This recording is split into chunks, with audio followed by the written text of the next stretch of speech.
भाई बहुत भोग लिया है, बहुत जन्म भोग लिए हैं, एक बार मेरी प्रार्थना मान लो तो आज तक तुम्हें जो शांति और विश्राम नहीं मिला वो मिल जाएगा। खूब भोग भोग लिए, तुम्हें याद नहीं है। जैसे कई बार हमने स्मृति दिलाई कि 9 महीने मां के गर्भ में इसी जन्म में रहे, कुछ याद है? 1% भी याद है तुम्हें? ज्यादा समय नहीं हुआ, कोई 50 वर्ष, कोई 40 वर्ष, कोई 30 वर्ष, 25 वर्ष, ऐसे सब बैठे हो। आप विचार करके देखो कि ज्यादा लंबा समय नहीं गया, इसी जन्म की बात है। कि आपको याद है कि मां के गर्भ में तुमने क्या दुख भोगा? 100 में 1% याद है? नहीं याद है, फिर पीछे जन्म की क्या जानोगे? ना भवता ना पे संसार मध्य, इस जगत में ना तुम कभी सुखी हुए हो ना सुखी हो पाओगे यदि भजन नहीं करोगे। देखो, जब बच्चापन तो सिखाया जाता है खूब बढ़िया पढ़ो लिखो, धन कमाओ, ऐसे योग्य बनो, बढ़िया है। कभी अध्यात्म नहीं सिखाया, कभी नाम जप नहीं सिखाया, कभी ये बैठ के नहीं सिखाया कि बड़ों का आदर कैसे किया जाता है, कभी ये नहीं सिखाया कि मनुष्य जीवन का लक्ष्य क्या है। अब वो पढ़ाई लिखाई में गए, व्यसन सीख गए, व्यभिचार सीख गए, अच्छी नौकरियां पाई, पैसे हैं, और फिर घर में आकर के उन बूढ़े माता पिता को जो चलने लायक नहीं है, दरवाजा बंद करके वो ऐसी दुर्दशा करते, मारते हैं, पूछो मत। जब ये दृश्य देखने को मिलते हैं ना, तब लगता है भगवान कृपा करो इन माता पिता को जो अपने बच्चों को शिक्षा नहीं दे रहे हैं कि धर्म किसे कहते। तुम समझते हो ये धन कमाने लायक बन जाएंगे तो तुम्हें सुखी करेंगे, ऐसे जैसे जानवर को मारते हैं ना क्रूर कर्मा लोग, ऐसे बूढ़ी माता को मारते हैं, पिता को मारते हैं, पूछो मत। तब लगता है ये जानवर पैदा हुए हैं, ये मनुष्य रूप में पशु पैदा हुए हैं। पशु क्या, राक्षस है। माने मातु पिता नहीं देवा, साधुन ते करवावें सेवा, जिनके ये आचरण भवानी, भगवान शंकर कहते निश्चर सम जानो प्राणी। निश्चर कहते राक्षस को, वो राक्षस है। तुम अपने संतानों को राक्षस मत बनाओ। ये जो केवल तुम मात पिता बाल कहीं बुलावे, उधर भरे सोई जतन सिखावे, तुम राक्षस बनाने की चेष्टा कर रहे हो। बहुत सज्जन बेटा एक आया था अभी 2-4 दिन के अंतर्गत एकांतिक में, उसने कहा मेरी मां कहती कि तुम्हारा मोबाइल तोड़ देंगे यदि तुमने सत्संग सुना। मेरा बाप कहता है कि तुमको हमारी कसम है यदि वृंदावन गए। यही बच्चे जब सतमार्ग से विमुख हो जाएंगे और शराब पीकर घर आएंगे, तब तुम्हारी पूजा करेंगे, तब तुम्हें अपनी कसम ध्यान आएगी कि अगर ये वृंदावन जाता, साधु समागम करता, तो आज लातों से न मारता, आज ये मेरी दुर्दशा न कर। चीख रहा है, क्या है? भ्रातर भोगास भुक्ता, भुगतोगे। ये जो कर रहे हो कर्म में भुगतोगे। तुम्हारे बेटा बेटी देख रहे हैं कि बुढ़े के साथ कैसा तुम कर रहे हो, वही इंतजाम तुम्हारे लिए रहेगा, वही इंतजाम, उसे बढ़ के ब्याज सहित। चिंता मत करो। इसलिए हम सबसे प्रार्थना करते हैं, ये कर्म भूमि है, जो बीज बोओगे वही फल काटोगे।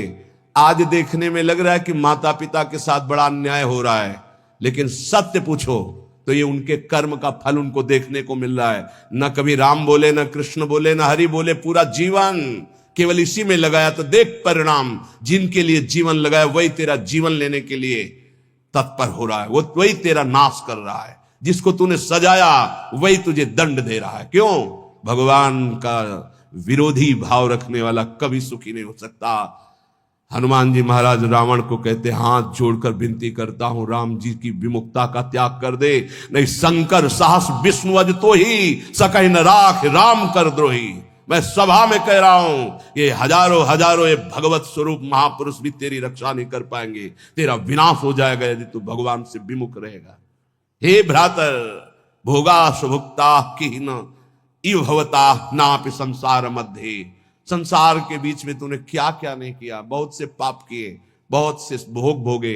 अब बुद्धि ठिकाने लगा लो, सावधान हो जाओ। अभी सब मिटा सकते हो, सब गलतियां मिटा सकते हो, अभी बहुत अच्छे बन सकते हो, अभी भगवत प्राप्ति कर सकते हो। पूरा जीवन गलती करता रहा, जामिल अंतिम में नारायण निकल गया तो भगवत प्राप्त हो गया। अपना पता नहीं कब अंतिम, अब सुधार लो। अगर हमारी आवाज आपके कान में पहुंच रही है, चाहे ऐसे समक्ष बैठे हुए या यूट्यूब में, आपके माता पिता कैसे भी हो, हमारी प्रार्थना है यदि वो वयोवृद्ध हैं, चलने फिरने में असमर्थ हैं, तो पहले समझ लो उनकी बुद्धि भ्रष्ट हो गई है। तुम्हें मानना पड़ेगा। ये भ्रष्ट का मतलब होता है स्थिति से गिर जाना। अब वो ठीक नहीं बोलेंगे, वो आपको गाली देंगे। आप घी चुपड़ी रोटी सब्जी दाल सब देंगे, फिर भी वो आपको गाली देंगे। आपके रिश्ते नातेदारों से आपकी निंदा करेंगे, पर आप उनकी इस बिगड़ी हुई बुद्धि का रोष पूर्वक अनुगमन करते हुए उनको पीटना, उनको मारना, ये आचरण मत करें, क्योंकि उनकी कर्मानुसार बुद्धि बिगड़ चुकी है। अब अपने कर्म आप मत बिगाड़िए, वो आपके भगवान हैं। सच्ची मानिए, उनमें भगवान बैठे हुए हैं। ऐसे असमर्थ माता पिता को भगवान की तरह दुलार करोगे तो तुम सदैव श्री संपन्न रहोगे। लक्ष्मी तुम्हारे घर से नहीं जाएगी। और जिन घरों में माता पिता को त्रास दिया जाता है, जिन घरों में आए हुई पानी ग्रहण करके पत्नी के साथ अनर्थ नाना प्रकार की दोष वृत्तियां, वो घर कभी श्री संपन्न नहीं हो सकता, सुख संपन्न नहीं हो सकता। आप सत्संग सुनने आए हो, इसी का सुधार करना चाहिए। माता पिता आपके साथ क्या व्यवहार कर रहे हैं बिल्कुल मत देखो, ये मान लो कि ये पागल है, उनकी बातें मत सुनो। तुमका अपना कर्तव्य दे, तुम्हारा क्या कर्तव्य, हमको केवल अपना कर्तव्य देखना। हमें बहुत कष्ट होता है जब ये बात देखते हैं कि बूढ़े असमर्थ माता पिता के साथ ऐसा व्यवहार, तब लगता है ये कलेजा है इसका हृदय है कि भगवान ने पत्थर की रचना की इसके हृदय में। अरे और कौन, जिसने 9 महीने गर्भ में रखा, जिसने अपने रक्त का दूध बनाकर तुम्हें पिलाया, जिसने तुम्हारे मल मूत्र साफ किया, आज तुम हाथी जैसे जवान हो तो लात मारते हो, डंडा मारते हो, उनको गाली देते हो। चिंता मत करो, तुम्हारे लिए ब्याज सहित व्यवस्था है, ब्याज सहित दंड मिलेगा। अगर तुम्हें थोड़ा भी ये पता है कि भगवान है तो इतना समझ लो उनके वचन भी हैं, अवश्य में वो भोक्तव्यम कृतम कर्म शुभाशुभम, शुभ और अशुभ कर्मों का भोग भोगना पड़ता है। फिर माता पिता ये तो साक्षात भगवान है, इनके प्रति एहसान, ये कुछ भी बोले। हमने देखा है वयोवृद्ध आदमी की बुद्धि पतित हो जाती। पतित अगर जीवन भर भजन नहीं किया ना, तो पतित का मतलब होता है स्थिति से गिर जाना, भ्रष्ट होने का मतलब है गिर जाना। अब उसको जो बोलना चाहिए वो नहीं बोल पाएगा। उस समय हमको क्रोध नहीं करना कि हम तो इतना खवाते पिलाते हैं, ये हमारी निंदा करते हैं। ये हम बहुत गूढ़ बात आपको कह रहे हैं। जिसने अपने माता पिता की सेवा कर ली, उसने भगवान को प्रसन्न कर लिया। उनके नाराज रहने पर, उनके गाली देने पर, उनके तिरस्कार करने पर भी। पर हमारी प्रार्थना है, हम जो शब्द कह रहे हैं उसे ध्यान से सुनिए। जो माता पिता असमर्थ हो चुके हैं, चलने फिरने लायक नहीं है, उनके वर्ताव और उनके कटु वचनों पर ध्यान न दिया जाए, उन्हें भगवान की तरह पूजन करके उनकी सेवा की जाए। जितने दिन जिए खूब मेहनत करके कमाओ, उनको खाओ पियो, कपड़ा लत्ता, सुखपूर्वक जीवन, तो तुम्हारा लोक और परलोक दोनों बन जाएगा। ये शब्द हम शर्त इसलिए रखते हैं कि जो माता पिता अपने कर्तव्य का पालन करना नहीं जानते हैं और अभी चल फिर रहे हैं, मनमानी आचरण करते हैं, गंदे विचारों का पोषण करते हैं, पोषण करने वालों का शोषण करते हैं, ऐसे माता पिता के लिए नहीं कह रहे। हम उन असमर्थ माता पिता के लिए कह रहे हैं कि जिनकी वास्तविक बुद्धि बिगड़ चुकी है, शरीर सेवा में समर्थ स्वयं नहीं रह गया है। अब हमारा कर्तव्य बनता है वो गाली दे, वो पड़े पड़े हगे, तो भी हमें उनकी सेवा करनी चाहिए। निश्चित भगवान प्रसन्न हो जाएंगे, निश्चित। हमने आपको कई बार उदाहरण में बताया है महाभारत का प्रसंग। एक महात्मा कश्यप नाम के थे, तो एक वृक्ष के नीचे बैठे ध्यानस्थ थे। जब एक बगुली बीट कर दिया तो ऐसे माथे से गिरा, तो ऐसे देखा और रोष पूर्वक देखा तो भस्म हो गई, आग लग गई और जलकर राख होकर गिर गई। उनको लगा मेरी तपस्या बहुत पावरफुल हो गई। एक घर में गए, भिक्षामदेहि, एक साध्वी भगवत भावपरायण पति को भगवान मानने वाली पतिव्रता देवी निकली, प्रणाम किया। ब्राह्मण कुछ क्षण रुकिए, अभी मैं आपको भोग लाई। जेव ही वो घर गई तो दूसरे दरवाजे से उसके पति आ गए। बिल्कुल ध्यान से सुना, अपने पति को साक्षात भगवान मानना, अपने पति की ही आराधना में तन्मय रहना, ये पातिव्रत बड़ा महान धर्म है। इसी से भगवान शंकर, ब्रह्मा और विष्णु को 6-6 महीने के बालक अनसुईया जी ने बना दिया था। लेकिन ये बहुत दुर्लभ बात है जो अपने देह को पावन करके एक पति को समर्पित करके आजीवन वो देवी। ये भारत यति और सतियों का देश है। धर्म की यहां जय जयकार सदैव होती रही, होती रहेगी। हां, थोड़ा कम ज्यादा अंतर पड़ता रहेगा। अब आज क्या धर्म को समझे जो बॉयफ्रेंड गर्लफ्रेंड ये दलित दुराएं दिमाग में बैठ गई है, ये क्या समझेंगे कि धर्म किसे कहते, पातिव्रत धर्म किसे कहते, एक पत्नी व्रत किसे कहते हैं, जिसका पाणी ग्रहण किया, आजीवन निर्वाह किया। अब वो पति सेवा में पति को बैठालना, उनको जल पिलाना, फिर इसके बाद का भगवान आपके घर में एक अतिथि भगवान उस दरवाजे पर आए, आदेश हो तो मैं उनका स्वागत करूं, भिक्षा दे दूं। कहा तत्काल जाइए, तत्काल जाइए। वो कुछ फल फूल अन्न आदि लेके गए। तो आप इतना विलंब क्यों किया? वो तो उस रोष में थे कि हमारा तप बढ़ चुका है, मैंने बगुली के देखा था वो भस्म हो गई। तो उनका भगवान शांत शांत, विलंब का कारण, मैं एक पतिव्रता हूं, मेरे प्रभु मेरे पतिदेव आए, मैं उनको आसन दिया, जल पिलाया, फिर उनकी अनुमति से आपको देने आई हूं। उनका तुमने हमको ऐसा वैसा महात्मा समझ लिया क्या? तो उसने कहा महाराज तुम्हारे उस वृक्ष की बगुली नहीं हूं कि तुम्हारे देखने से भस्म हो जाऊंगी। मैं एक पतिव्रता हूं जो बैठे बैठे तीनों लोकों का दर्शन कर रही हूं अपने पातिव्रत धर्म के व्रत से। बहुत बड़ा बल होता है पातिव्रत धर्म में, ये कोई खिलवाड़ नहीं है। गृहस्थी कोई साधारण धर्म नहीं। आप लोग जिसे बिल्कुल अवहेलना कर रहे हैं कि हम तो गृहस्थ हैं, हम तो विषयी हैं। अरे भगवान के अंश हो, तुम जहां हो वहीं से भगवत प्राप्ति कर सकते हो, इतनी सामर्थ्य आप में है। अब तो होश उड़ गए उनके कि ये बात तो केवल मैं ही जानता था कि बगुली को देखने से भस्म हुई, दूसरा कोई नहीं। तो हाथ जोड़ा और कहा देवी तुम्हें कैसे पता है? तो उन्होंने कहा इतना ही नहीं पता, मुझे सब कुछ पता है आपका, मुझे पूर्व जन्म का भी पता है आपका। मैं अपने पति की सेवा के प्रभाव से त्रिकालज्ञ हो चुकी हूं। जाओ, अभी तुम्हें सच्चा ज्ञान प्राप्त नहीं हुआ, सच्चा ज्ञान प्राप्त कराने के लिए अमुक प्रांत में जाओ और वहां जो मांस बेचने का व्यापार करते थे कसाई के रूप में, वो जन्मे थे उस कुल में, लेकिन वो खरीद करके मांस व्यापार उनकी कुल परंपरा का, वहां जाइए और वो तुम्हें धर्म का उपदेश करेंगे। विचार किया कि इतने सिद्ध महापुरुष है, अपने पातिव्रत धर्म से मुझे जाना चाहिए। वहां गए तो कितना चाहिए, जो जितना हो वैसा घृणित, ये उपदेश करेगा धर्म का।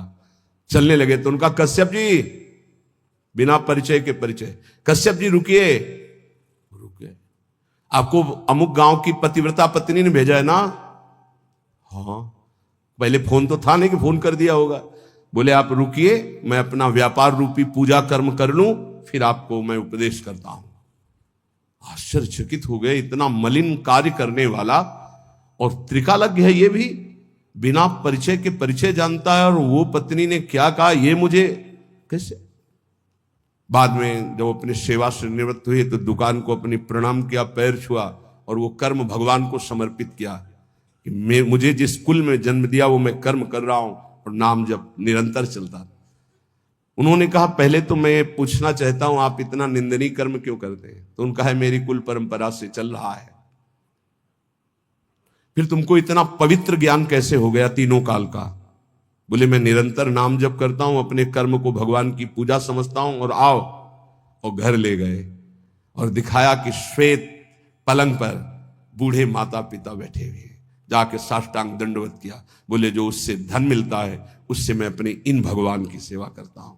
रात दिन माता पिता की सेवा के प्रभाव से, नाम जप के प्रभाव से, अपने व्यापार को भगवान की पूजा समझने के प्रभाव से मुझे तीनों काल का ज्ञान है। तो उन्होंने कहा मेरी तपस्या अपूर्ण क्यों है? कश्यप जी ने उन्होंने कहा इसलिए कि तुम अपने माता पिता की अवहेलना कर चुके हो और वो वृद्ध माता पिता भटक रहे हैं, उनकी सेवा छोड़कर, उनकी अनुमति के बिना तुम ये ऐसा, जाओ पहले उनकी आज्ञा का पालन करो। आप समझो, महाभारत में पढ़ के देखना, भगवान श्री कृष्ण द्वैपायन व्यास देव जी ने लिखा है, आज उन्हीं माता पिता से जिनसे परम सिद्धि प्राप्त होती है, परम कृपा प्राप्त होती है, ये नादान लोग नहीं जान पा रहे और अपना कर्म नाश कर रहे हैं, कर्म नाश कर रहे हैं। पूरा जीवन नष्ट कर रहे हैं। हम इस विषय में इसलिए बोल रहे हैं कि आजकल बहुत बच्चे उद्दंड हो रहे हैं, और ब्याह हुआ तो वही नई बच्चियां जिनको अपने माता पिता का सम्मान करना नहीं आया, वो अपने पति के माता पिता के साथ दुर्व्यवहार करती हैं, पति के अधीन करके दोनों मिलकर उनको पीड़ा पहुंचाती हैं। हम वयोवृद्धि की बात कह रहे हैं, हम उनकी बात नहीं कर रहे जो समर्थ है, कर सकते हैं, जो शोषण करते हैं, हम उनकी बात नहीं कर रहे। हम उनकी बात करें जो असमर्थ है, चलने में भी असमर्थ है, अब उनके ऊपर डंडे का प्रहार, उनकी पिटाई बिल्कुल ठीक नहीं। हे भ्रातर भोगा सुभुक्ता, जो तुम कर्म कर रहे हो सुभुक्ता तुम्हें भोगना पड़ेगा, और बहुत भोग चुके हो। जैसे मां के गर्भ में कितना बड़ा दंड भोगा तुम्हें याद भी नहीं है। इसलिए भवता नापि संसार मध्य, दोबारा इस संसार के बीच में जन्म ना हो, ऐसा उपाय कर लो। क्या? विद्या दान ध्वराद्य ही कति कति जगति ख्याति पूजाद्य लब्धा, इससे तुम्हारा जन्म मरण नहीं रुकेगा।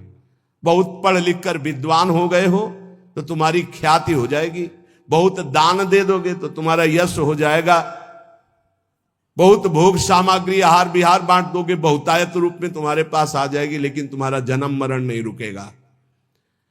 जन्म मरण रुकेगा अद्याहारे पियाद्रच्छिक उर्गुणवानप्य हो समृतात्मा श्रीमद वृंदावनेस्मिन सतत मट सके सर्वतो मुक्त संगाहा। आहार विहार की चिंता छोड़ दो, योगक्षेमम वहाम्यहम का ठेका भगवान लेते हैं। अपने कर्तव्य का धर्म पूर्वक पालन करो, धन की चिंता मत करो। आ जाओ श्री धाम वृंदावन, सत्संग सुनो, उसके अनुसार आचरण करो, साधना भजन करो, तुम्हारा परम मंगल हो जाएगा, आवागमन से मुक्त हो जाओगे। हे सखे वृंदारण्यम त्यजेति प्रवदति यदि कोप्यस्य जिह्वाम छिन्नमि श्रीमद वृंदावनान् माम यदि नयति बलात् कोपितम हन्यवश्यम। यदि किसी ने मुझे वृंदावन से बाहर जाने की बात कह दी तो मैं उसकी इतनी अनन्य निष्ठा है श्रीपाद की, बोले आप एक बार आइए, तो उनसे कहना पड़ता है कि क्षमा कीजिएगा, श्रीधाम वृंदावन का क्षेत्र संन्यास है। क्षेत्र संन्यास का तात्पर्य होता है मैं जिस क्षेत्र में संन्यास ले रहा हूं उस क्षेत्र का कभी त्याग नहीं कर सकता, इसे क्षेत्र संन्यास, अनन्य निष्ठा। और कह रहे हैं यदि कोई मुझे रिश्ते नाते या किसी संबंध से बलात् वृंदावन से बाहर करने की कोशिश करेगा तो मैं उसको श्रीमद वृंदावनान् माम यदि नयति बलात् कोपितम हन्यवश्यम। बहुत जोर की बात है, बहुत होश में सुनना। ये दो बातें तो हो गई अनन्य निष्ठा की, अब रहने की बात कर रहे हैं। एक गजब की वृंदावन की निष्ठा है श्रीपाद प्रबोधानंद जी की। जबान काटने का मतलब होता है मैं तुम्हारी बात नहीं मानूंगा। देखो नहीं, जैसे गुरुजन बात कर रहे हो तो आप उन्हें कहते क्यों बार बार हमारी जबान को काट रहा है, जो हमें बोल रहा हूं बात मान। जबान काटने के दो अर्थ होते हैं, एक मूर्खता पूर्वक अर्थ निकाला जाए तो बोले जबान पकड़ के काटना, और एक होता है बात ना मानना। इस सरल शब्दों में संत किसी की जबान नहीं काटते, संत उनकी बात नहीं मानते, यही है जबान काटना। बोले हमारी जबान को बार बार काट रहे हो, हम जो कह रहे हैं उसको नहीं मानना मतलब जबान काटना। उसको सरल शब्दों में समझिए। और मारना का तात्पर्य होता है हम आपको आज से अपना नहीं मानते। जैसे ध्रुवदास जी ने इसे सरल भाषा में कहा, माता मित्र सुतादित्य तजि ध्रुव तिनको पास वृंदावन के वास को जिनके नाय हुलास। वो कोई भी हो, हम अपना संबंध नहीं मानते हैं जो हमें वृंदावन से बाहर कर सके, ऐसे इसका अर्थ लो। अब जो कह रहे हैं वो बहुत गूढ़ विषय है। कामम वेश्याम उपेयाम न खलु परिणया यान्यतो यामि कामम चौर्यम कुर्याम धनार्थम न तो चलति पदहंत वृंदावनान में। कैसे अर्थ पड़े, हिम्मत नहीं पड़े। कामम वेश्याम उपेयाम न खलु परिणया यान्यतो यामि कामम। बहुत ऊंची निष्ठा है, इसलिए समझ पाना बहुत कठिन है।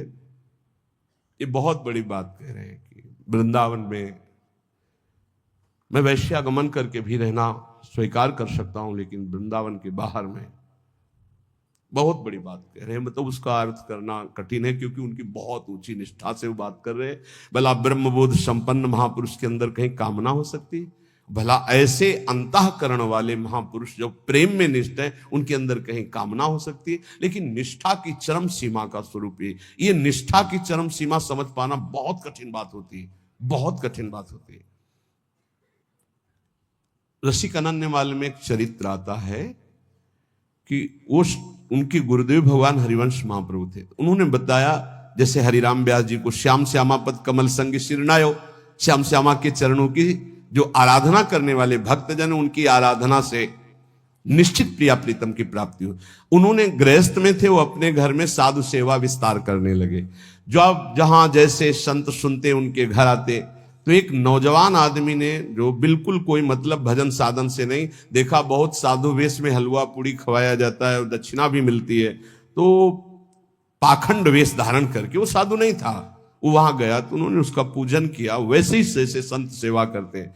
अब वहां कोई रोक टोक नहीं थी, तो जैसे ये निष्ठा है, ऐसे वो बहुत ऊंची निष्ठा, उसको सब लोग नहीं कर सकते, करना भी नहीं चाहिए।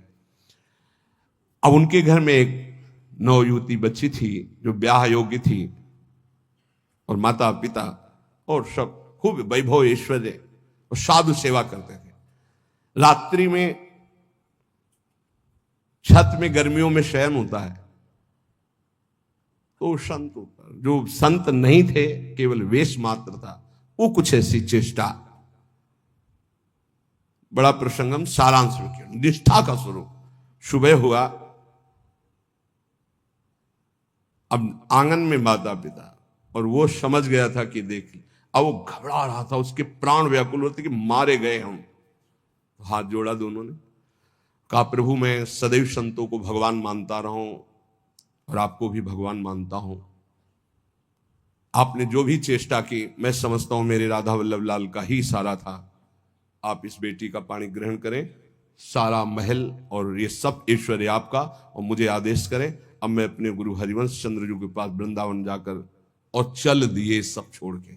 ये ऐसी निष्ठाएं कहीं हजारों में नहीं होती, कोई बिरला। तो जैसे श्रीपाद कह रहे, बहुत ऊंची निष्ठा की बात है, इससे साधारणतया ना ले लिया जाए, क्योंकि जो ब्रह्मबोध संपन्न महापुरुष है, नहीं स्वात्मा रामम विषय मृग तृष्णाम भ्रमयति, और दूसरा जो प्रेम में, वहां कहीं गुंजाइश ही नहीं है, ये निष्ठा की केवल बात है। कह रहे कि यदि तो बोले चोरी करके खा लूं, चौर्यम कुर्याम धनार्थम न तो चलती पदम अंत वृंदावनान में, एक कदम वृंदावन से बाहर नहीं होऊंगा, चाहे मुझे छीन के खाना पड़े, चाहे चोरी करके खाना पड़े, चाहे वृंदावन वृंदावन वृंदावन।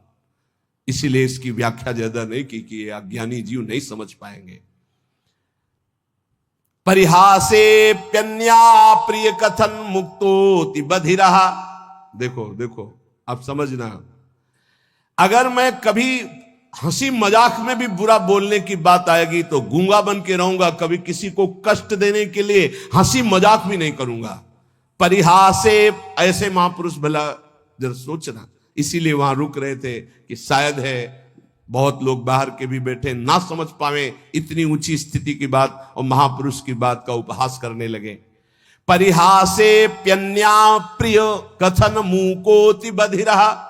यदि किसी का अप्रिय दुख भरा मेरा वचन उनके कान में पहुंचने का अप्रिय वाला हो, तो मैं जिंदगी भर मौन रहूंगा, कभी बोलूंगा नहीं, परिहास में भी नहीं बोलूंगा, जिससे किसी का हृदय दुखी हो। और परेशान दोषानुश्रुति मनु विलोकेंधनयनहा। यदि वृंदावन में कोई गलत कर रहा है, ऐसा मेरे नेत्र देखेंगे तो कभी देखने लायक नहीं रखूंगा अपने नेत्रों को।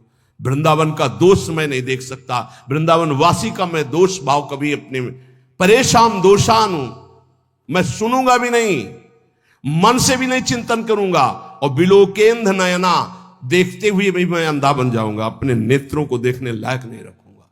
ये निष्ठा वृंदावन वृंदावन वासी। शिलावन निश्चेष्टा परवपुसी बाधा लव विधौ। यदि कोई हमारे शरीर को पीटने लगेगा तो मैं बिल्कुल पत्थर की काष्ठ की तरह बन जाऊंगा। पीट लो, प्रारब्ध ईश्वरी, मैं पलट कर उसको थप्पड़ नहीं मारूंगा। इतनी बड़ी स्थिति को समझना है।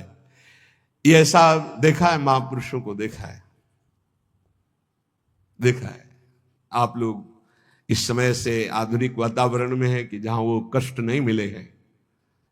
नीचापमाने सुधा, नीच पुरुषों द्वारा किया हुआ अपमान अमृत के समान सहा जाता है। ये अवसर होते हैं, ये कृपा होती है। आप कैसे समझोगे इसे कृपा कहते हैं? ये परीक्षा होती है भूमिका बदलने के लिए। ऐसे भूमिका बदलती है अध्यात्म की, बड़े बड़े महापुरुषों की।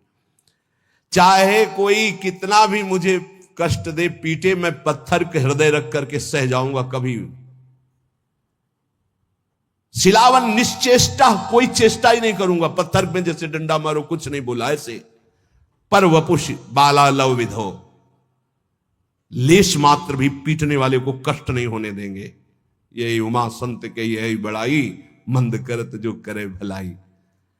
हे प्यारे, ऐसे वृंदावन वास करो, ऐसे वृंदावन वास करो, ऐसी निष्ठा। तो आखिरी जन्म है।